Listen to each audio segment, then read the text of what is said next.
అయ్యా బండి సంజయ్ గారు, మీకు యుద్ధం చేయాలనుకుంటే పాకిస్తానీ తోటి మీరు భారత సైన్యం అక్కడ సరిహద్దుల్లో ఉన్నారు, వాళ్ళతోటి వెళ్ళి చేయి కలపండి, వాళ్ళను మనోళ్లను మంచిగా సపోర్ట్ చేయండి, అక్కడికి వెళ్ళి మనోధైర్యంగా కల్పించండి.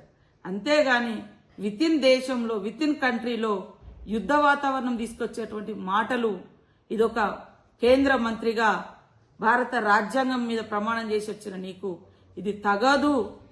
ఇది చాలా చిల్లర అయిపోతుంది ఇలాంటి మాటలు.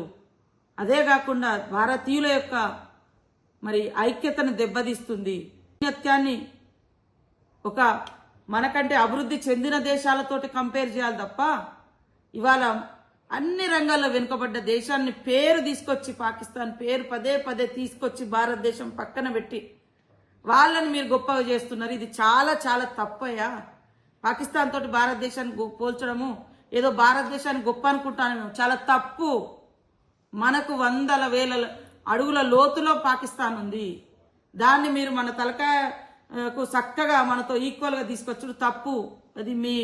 ఇది రాజకీయ అపరిపక్వతకు ఇది నిదర్శనం అని తెలియజేస్తా ఉన్నా.